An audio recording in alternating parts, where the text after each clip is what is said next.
patient for all types of infection. The organism was so virulent that general health, good diet, these things are not sufficient for this type of the enemies. Like this police and rangers are not sufficient. Army has to call for certain things. This is the same thing. This is the body's army. So acquired immunity may be acquired in two ways: actively and passively. Active immunity means individuals make their own antibodies.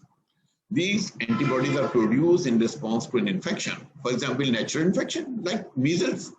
When a child gets measles, he develops antibodies against measles, and after the first attack of the measles, the body remembers the measles antigen and antibodies are formed, and the second time if the measles virus attack the child, the body will stop that attack immediately. But if these antibodies are made after an infection, the body has to pay the cost.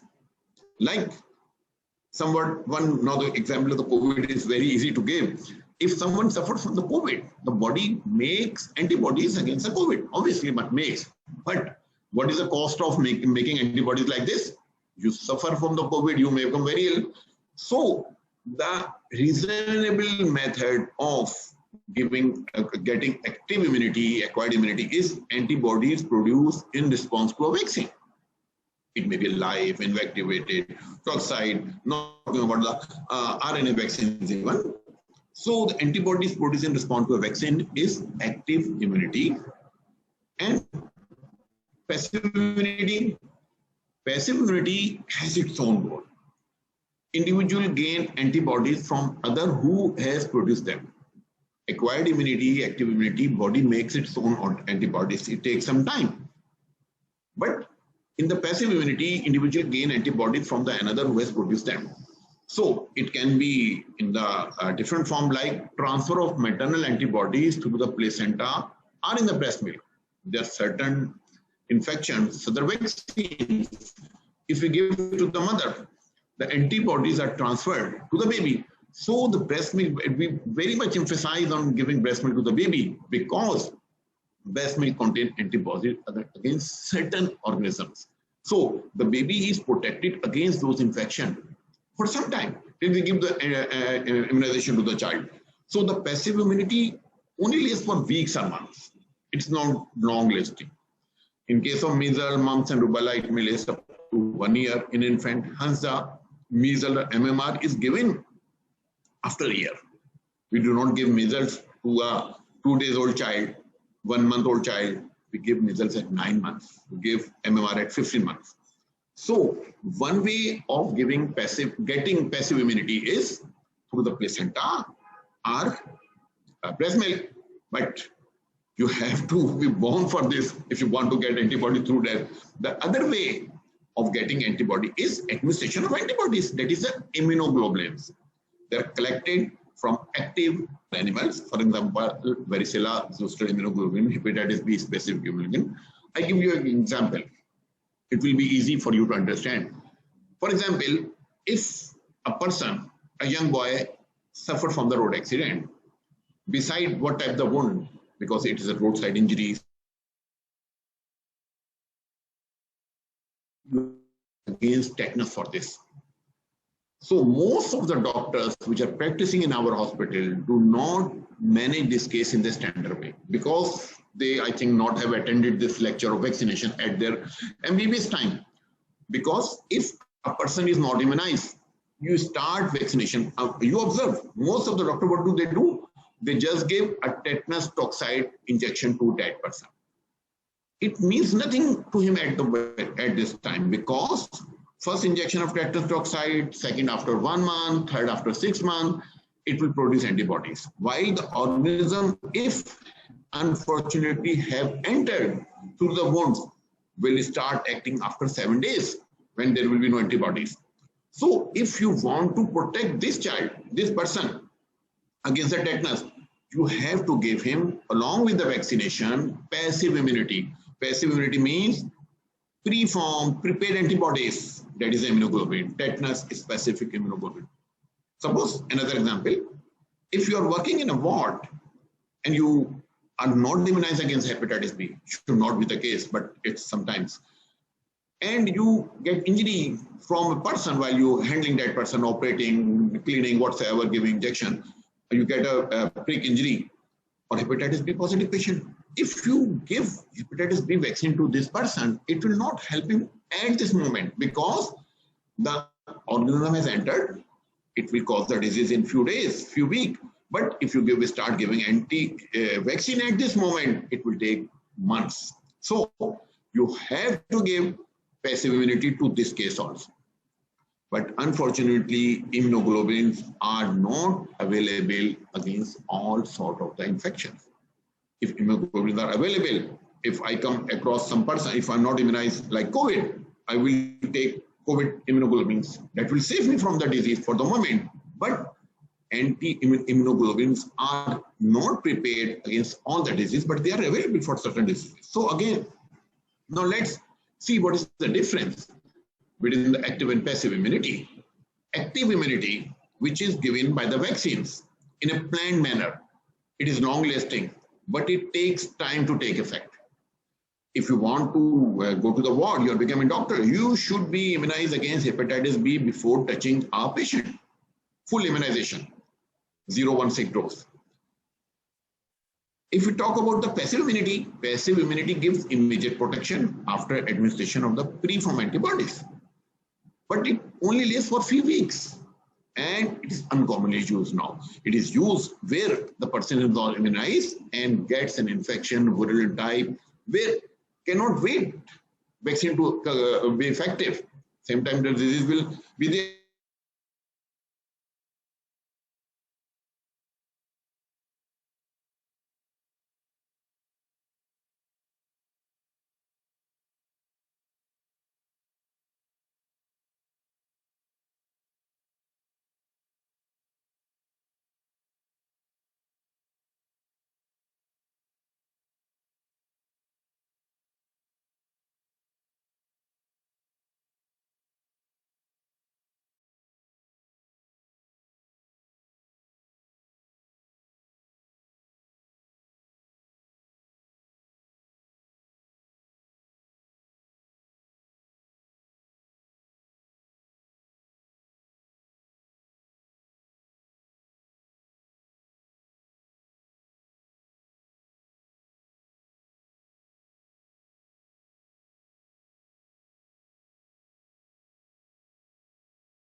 Have discussed that in the human body, there is innate, inbuilt immunity which try to tackle the antigen, enemy which are causing to harm to our body. But if that response is not enough, then the body's adaptive mechanism come into action, try to make antibodies. And that concept of adaptive immunity, which is tried by the body, is used by the scientists to make vaccine.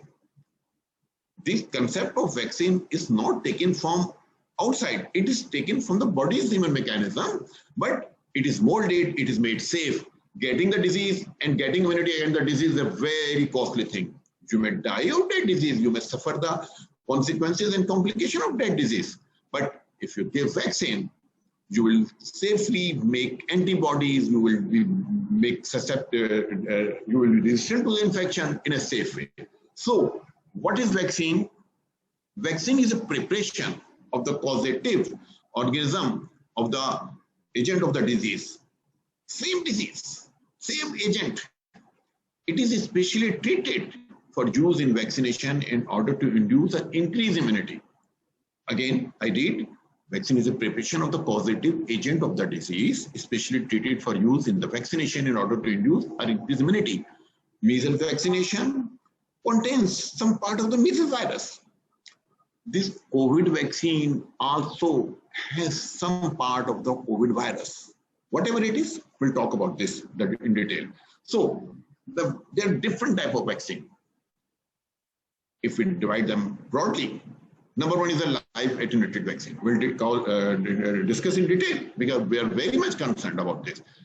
BCG, polio, measles, these are live attenuated vaccine. We are using it. Killed organism, killed vaccine is pertussis, toxide, tetanus toxide, diphtheria toxide. Antigenic vaccines are hepatitis B, Hib vaccine, conjugated vaccine, and pneumococcal. These are further modification antigenic and conjugated vaccine. They are polysaccharide vaccine, different type of vaccine, much and more. But at the students at your level, you should understand live attenuated vaccine, killed vaccine, and toxide that place. And antigenic conjugated, little concept about this. So we now talk a bit detail about the live or the attenuated vaccine. Live vaccines are attenuated. What is means by attenuation? These live vaccines contain live but weakened organism. In vaccine of BCG, polio, and measles, the live organism are there. They can stimulate the immune response by causing a mild infection with the weakened organism. The organism weakened. In fact, the virulence is destroyed, only its antigenicity is maintained. They are live, but they have very low pathogenic potential, almost no pathogenic potential. Examples we have discussed: measles, mumps, rubella, varicella vaccine, polio vaccine, yellow fever vaccine. These live attenuated vaccines, they have advantage that their response is very optimal, close to the naturally acquired immune response, and generally the injection of a small antigenic load is sufficient to give long-term protection. Very good vaccines are live vaccine, but they have certain drawbacks. Although very less chances, but they are drawbacks. They can induce a subclinical or mild form of the disease, and they should not be given to immunosuppressed or to the pregnant women. These are the contraindications of live vaccine. Now, after the live vaccine, we move to the other type of vaccine, that is the killed or inactivated vaccine. It means the organism is non-life, is non-living, and antigenic portion of the organism obtained by the culture extraction, like pneumococcal polysaccharide vaccine, or genetic recombination, like hepatitis B vaccine. So, antigenic properties are maintained. Body take that injection of that vaccine as an antigen, but they are unable to multiply in the body. For example, influenza vaccine. So, the killed vaccine contained the killed organism, and they cannot cause the disease. So, they have advantages. They are unable to cause the disease. There is no chance that the disease will be caused. At the moment, COVID vaccine or whatever type is used all over the world is not live vaccine at all. So there is no chance that anybody can get infection by a vaccine. With the live vaccine, there are very minimal chances, but there are chances. But with the killed vaccine, there is no chance. But it has drawbacks. It is less immunogenic. You need to couple them with adjuvants or the carrier protein. Something has to be added, and need for more than one injection or the boosters. Mechanism is there in producing the response of the body, but not as efficient mechanism as with the live vaccine. Third category of the vaccine is a toxide. Toxide is an antigen here. So the toxin, certain diseases act by producing toxin, like the tetanus and the diphtheria. It is the toxin produced by this organism, which destroys certain parts of our body, go and bind there, produce the membrane destruction, necrosis of the mucosa in the diphtheria, while the transmission is stopped, the person is getting fits, seizure, and rigidity in the tetanus. So the toxin is modified and made harmless. Toxin is converted into toxide, and the toxide is harmless. It cannot cause harm to the body, but antigenicity is maintained. So the example of toxide vaccine, as we discussed, are the diphtheria and the tetanus. Now we come to a very important thing. I again give the example of the COVID vaccine. Everybody is talking about Sinopharm vaccine is effective, or the other vaccine, AstraZeneca, is effective, Pfizer vaccine is effective, Moderna vaccine is effective. And what is the way of measuring response of vaccines? It's not just you blindly give an injection and say, oh, I'm vaccinated. For the scientists, it is difficult to say like that. They have to do certain things about that. So if we like to do determining how good vaccine is that, we have to see three things. Immunogenicity, first thing, that is capacity of an antigen to elicit an immune response. In the laboratories, when vaccine is made, the first thing is that the vaccine should be immunogenic. If you're prepared, you're taking a part of the virus and inject into an animal experiment animal, you measure whether it is immunogenic or not. Number one, that is one, it produces certain response. Second thing is efficacy. The capacity of a vaccine to provide protection from disease under controlled conditions such as randomized controlled trial. Efficacy is that, we again give the example of COVID vaccine because everybody is involved in that. COVID vaccine are prepared in very hurry. This is not the way to produce vaccine. It takes years and years, but now it has taken months only because the humanity was in danger. So many deaths have occurred. The world has stopped working normal routines. The economy is also been destroyed. So there is rationale for this hurry. But first of all, they check the immunogenicity by the different mechanism. That's why so many vaccines are there. Second thing was the efficacy. Clinical trials were conducted. No vaccine came into the market without clinical trial. So what vaccines were effective, their efficacy, as we are discussing, they were controlled, they were passed by the WHO. So third thing is the clinical effectiveness. That is the capacity of vaccination to provide protection from disease in the general population. This thing is not done with the COVID vaccine because we are in hurry, we are in danger, there is urgency. But other vaccines like polio vaccines, measles vaccine, they came to the general use recommended by WHO after these all three conditions. That is a clinical effectiveness, that is a capacity of vaccination to provide protection from the disease in the general population. When you are using the vaccine in certain area, certain country, the disease incidence is decreased. Like polio vaccine, there were lakhs of cases of polio in the world. There are thousands of deaths. But when we started using polio vaccine, it was so effective that the disease came into control. Like a smallpox vaccine, eradicated the smallpox from the world. The vaccine was so good. So these three conditions are necessary for a vaccine determining how good a vaccine is. So immunogenicity we have discussed. It is a capacity of antigen to elicit an immune response. Second thing is seroconversion. When we give vaccine, the development of detectable specific antibodies in the serum as a result of infection or immunization. For example, a subject moves from a situation in which no antibodies are detectable into one in which antibodies are detectable. So when we give vaccine to a person, there is seroconversion. This is a condition for a vaccine to be effective. Second thing is just seroconversion is not sufficient. The level of the antibodies should be at such level that it should be able to prevent the disease. So this is called the seroprotection level. The presence of specific antibodies in the serum, at least at a level that is known to protect against the disease in question. For example, hepatitis A and B, this level of antibodies are required. It is not just giving a vaccine and you think you are safe. There's so many other things. Seroprotection, the antibodies in your body should be above the recommended seroprotection level. So now we discuss a very important thing with the general population not know. That is the factors that can influence the immune response to vaccination. Number one, vaccine, age, newborn babies and elderly. These are two extremes of life.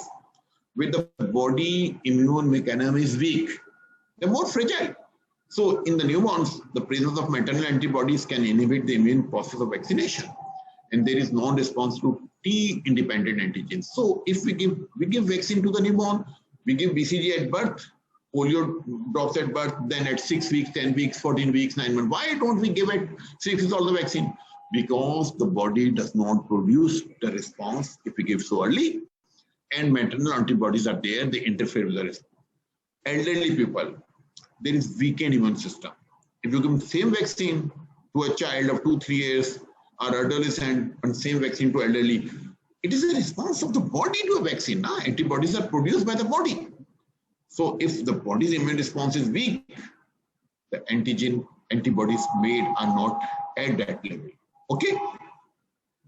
Age is an important factor. Second factor is immunodeficiency. If there is relative non-response to vaccination for killed vaccine or antigen infections, especially for polysaccharide vaccine, and there are contraindications of live vaccine. So immunodeficiency is a condition which affects the response to vaccine. If we give vaccine to immunodeficient person, the person may not make antibodies up to that level, number one. Number two, the weakened live vaccine may produce disease in that person. It is a danger. Vaccine, more characteristics are the genetic factors. According to individual genetic makeup, the immune response to the same antigen can be low and high. In certain parts of the world, the disease is eradicated easily because of their genetic factors. But same response is not in all the persons. Another important factor is a nutritional state. Malnutrition can be responsible for a relative deficiency of cellular immunity, for example, BCG in some developing countries. So the response may not be good in a malnourished child. Similarly, if there is underlying illness, the chronic illness may result in the different immune response. But all this does not mean that we will not give vaccine to these persons. This is just a scientific discussion that the immune response, because its own response to the body may be weak in a malnourished person, may be weak in a sick person. This is just for the discussion because these are the people who need more protection. These are the first to be given vaccine because they are in more danger than a healthy person. Now coming to the factors that can influence the response to vaccine, it's the vaccine itself. Dose and administration route, that is the most important. Vaccine should be administered according to the manufacturer's instruction. Vaccine have been studied by specific administration route at a specific dose. For example, hepatitis B vaccine. It is recommended that it should be given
more thing, but this is not the case all the time. Certain vaccines combinations have been studied and are being given.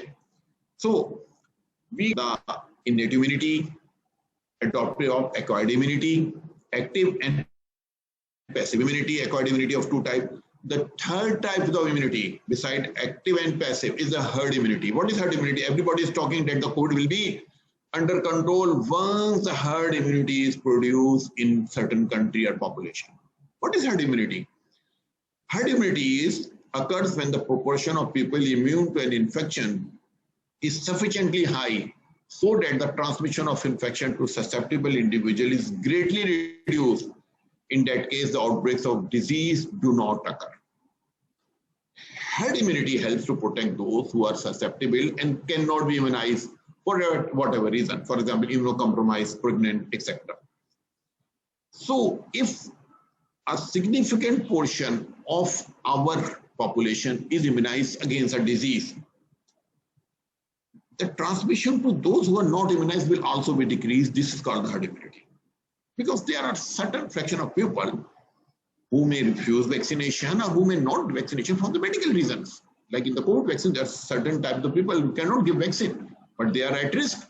So if me and you are immunized, will not be transmitting the disease to those people. This is herd immunity. Herd immunity is the immunity of a community against a disease, which is by virtue of the people, most of the people who are immunized, so the transmission level is decreased. This is very important, and this is being practiced on the other diseases, measles, polio, and other things. So the world is waiting now the herd immunity against the COVID, but that is not easy. It is a difficult task. So now we come, after discussing these basic concepts of vaccination, we come to our main target, that is the expanded program of immunization.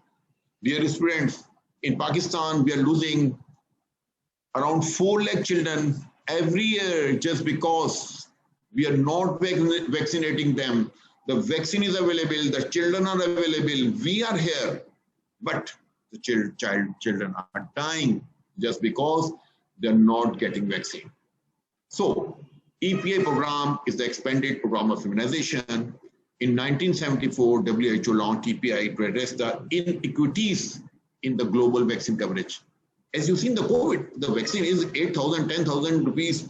Who will give the vaccine? Everybody cannot give the vaccine. So WHO felt this in 1974 and launched this program. In 1977, the World Health Assembly proposed the goal of universal childhood immunization against the 6 antigen. At that time, it was 6 antigen, now it is increased.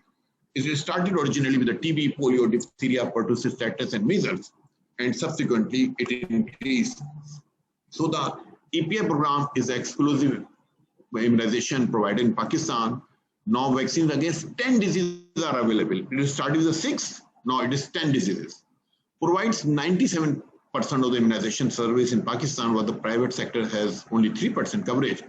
More than 6,000 fixed centers of EPR in Pakistan, and more than 1 million outreach and mobile vaccination sessions are conducted each year. There are more than 10,000 vaccinators, 6,000 lady health workers, and lakhs of lady health workers also, 6,000 lady health visitors. There are 4 components of EPI.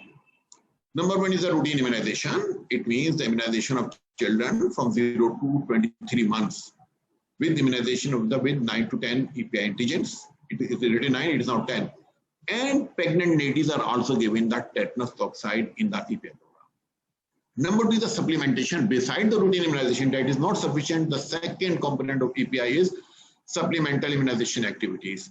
That is, the routine immunization does not ensure 100% coverage of the mobile population. There are so many types of people who are moving all the time here and there. There are missed area, there are refusals. So the special immunization activities are scheduled to ensure the coverage of this population, like polio days.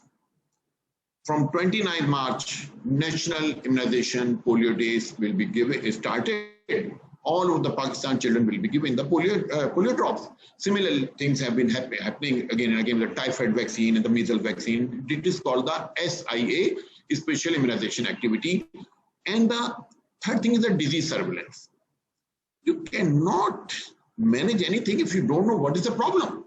So disease surveillance is to detect every case of the target disease, the suspected cases of vaccine preventable diseases, which are reported to health facilities, to a district health office for immediate launching of the control measures.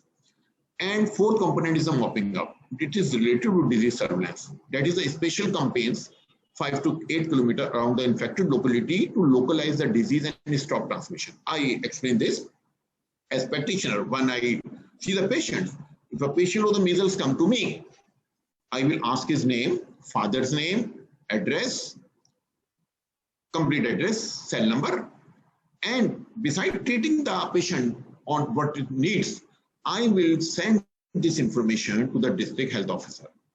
District health officer will look at this information and immediately send a team to the dead child's house and see the immunization status of the other children of the house and the surrounding area. If it is a village, the whole village or the whole dead street, etc., and will immunize all the children of that area if they are not immunized against that disease. This is called the mopping up. It is secondary to disease surveillance. So the component of the EPI are food immunization, supplemental immunization activities, disease surveillance, and mopping up. Now we come to the EPI landmarks in Pakistan. In Pakistan, EPI started in 1978 with the 6 diseases. In 2002, it was a revolutionary year. Hepatitis B, a costly vaccine, was added. In 2009, Haemophilus influenza vaccine, a very good vaccine, and the second dose of measles was added. In 2012, pneumococcal vaccine, which is a very extremely costly vaccine, was added. In 2015 and 16, injectable polio was added, that is the IPV. 2017 and 18, rotavirus was added. And January 2020, conjugate typhoid vaccine is added in the EPI program of Sindh province at the moment. Now it will be including in the Punjab and the other parts of Pakistan in very near future. It was just delayed because of COVID, but in the Sindh, every child is getting the typhoid vaccine also. So our immunization schedule is that we do not pass any student if a student do not tell us exactly what is the EPI schedule. So students, remember, if you want to pass the exam beside other things, you should be knowing every word of this EPI vaccine schedule. At birth, BCG and OPV is given. At 6 weeks, first dose of the pentavalent vaccine, OPV vaccine, and first pneumococcal vaccine and rotavirus vaccine is given. So at 6 weeks, the child is given 2 injections. On the one side of the thigh, pentavalent, which contains 5 vaccines. What are for those 5 vaccines? Pneumococcal vaccine. It is diphtheria, not pneumococcal, diphtheria, pertussis, tetanus, hepatitis B, and Hib. And the other thigh, given the PCV pneumococcal vaccine. Why? Orally polio drops is given, and the Rotarix vaccine is also given orally. The same thing is again repeated 10 weeks, all this. At 14 weeks, third dose of penta and third dose of pneumococcal vaccine is given. OPV drops are given. Now the Rotar is not given, and injectable polio vaccine, a third injection is given. At 9 months, first dose of measles is given along with the typhoid conjugate vaccine in the province of Sindh and soon in all Pakistan. At 15 months, second dose of the measles is given. So this is our very brief. It's not so big. At birth, 6 weeks, 10 weeks, 14 weeks, then 9 months and 15 months. These are the routes. BCG is given at intradermal on the right deltoid. OPV vaccine is given 2 drops orally.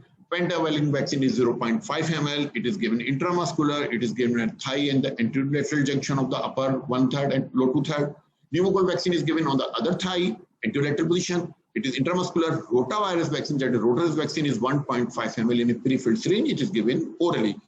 And IPV is injectable vaccine. It is given intramuscularly on anterolateral thigh. Measles vaccine, the dose is 0.5 ml. It is given subcutaneous on the left deltoid. Typhoid conjugate vaccine is given 0.5 ml on the right anterolateral thigh intramuscularly. These are the routes. The lecture will be available to you on the Dow website, so you will be remembering all this. It is also given very beautifully in your textbook. That is the textbook of community medicine. Ilyas and Ansari, the famous book. You should have that book. So these are the routine immunization vaccine schedule. Suppose a child comes to you, has not given any vaccine. 10 months, 14 months old, a child comes to my clinic and say the parents have not given any vaccine. What do you do? I will check the BCG scar, whether the BCG scar is not. When a BCG vaccine is given, there is a scar. If there is no BCG scar, for that child who has not received any vaccine at 10 months of age, I will give him BCG vaccine. One. Number two, I will give him this pentavalent vaccine on one thigh, other thigh. I will give him pneumococcal vaccine. I will give him nasal vaccine on the deltoid region, left side, and at the same time, I will give him polio drops and will call him for the next dose. So, if any child under 2 years of age come to our clinic, our hospital, if not adequately immunized, we will screen the child and we will start vaccination immediately at that time. Beside this, tetanus is a vaccine. It is a part of the EPI. It is given to the women of the childbearing age, that is the 15 to 45 years of age. There are 5 doses of tetanus toxide, 0.5 ml intramuscular in the deltoid region. First vaccine is given at first contact, second at after 1 year, one month, that is, and third is given after 6 months, and fourth is given after first year or after the next pregnancy, in the next pregnancy, and fifth is given as after 1 year or the next pregnancy. So for all of you, even male and female should get the tetanus toxoid vaccine. Especially, it is important for the female is that the child born to the females will be protected against the tetanus till the tetanus vaccine is given to that child. So every female of the childbearing age should get this vaccine. It will protect you and in the future in the pregnancy and for the child also. There is an important thing, vaccine while monitored. Our people are very much doubt. We are not doubtful in anything. When we eat burger, we are not concerned whether it is fresh or whatever. But for vaccine, everybody is talking, it is affected, it is expired or whatever. All the EPI vaccine contain a vaccine while monitored. What is vaccine while monitored? This is a symbol on every vaccine of EPI. The vaccine while monitored is a circle with a small square inside it. It is printed on the product label or attached to the cap of the vaccine vial or the tube or to the neck of the ampule. The importance of this is that this vaccine while monitor is so sensitive as a vaccine. If this vaccine while monitor is damaged, what is damage I tell you, then the vaccine also be damaged. It will be of no use. Both expire in the same way. So look at this chart. Vaccine while monitor, there is a round and a square inside. The color of the square is light, while the circle has darker. When vaccine while monitor start, color of the square is never snow white, it always a bluish gray inside. From then on until the temperature or the duration of the heat reaches a level known to degrade the vaccine, the color of the square starts changing. If the color of this square is same as the color of this circle in this, then this is a discard point and this is also a discard point. It means the vaccine has become ineffective and should not use this vaccine. So we can check the potency of every vaccine just by looking at the vaccine while monitor. So we should have no question about the vaccine efficacy. If the vaccine while monitor is okay, the vaccine is okay. This is sort of the reassurance when you will come to the clinics, to the PEDS. There is an excellent EPI room in our PEDS, our department, both at OJA and this, and you should check the vaccine while monitor. So now coming to the conclusions and the role of the healthcare provider. Every year, 4 lakh children are dying in Pakistan. What is the role of healthcare provider? Ask vaccination status of every child and mother seen at the facility. Whatever reason the child come with the diarrhea, vomiting, fever, pneumonia, ask what is the vaccination status and provide guidance for immunization. Tell them, I'm treating this disease, but your child needs attention for that also. Establish vaccination facility at your clinic and center and any hospital where you're working. Try to increase the network of this EPI. Elevate any misconception regarding immunization. Every gathering, in wedding, whatever, salgira, birthday, whatever, talk about the vaccine. People will talking when misconception, elevate their misconception. Support and participate in the activity related to immunization at the public forum, print and electronic media, and support health authorities in surveillance and vaccination promotion activities. These are the duties of a doctor, of a consultant, of a medical student, of the nursing staff. Everyone is the healthcare provider. So I stop my lecture here. I request Saqib to show you a very beautiful video of the API. Then we'll take few questions also. Okay, I stop sharing my screen. And Saqib, you please start the video.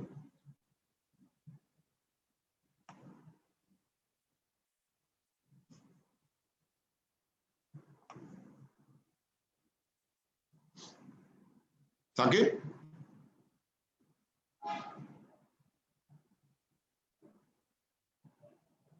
Saqib? Yes, sir, starting. Yes, start.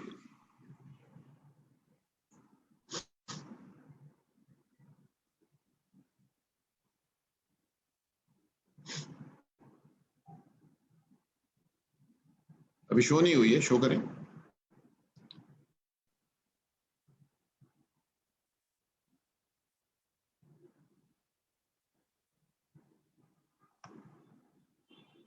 Student, while waiting for the video to start, you can type your question in the chat box and we'll be discussing. We have 5-10 minutes also.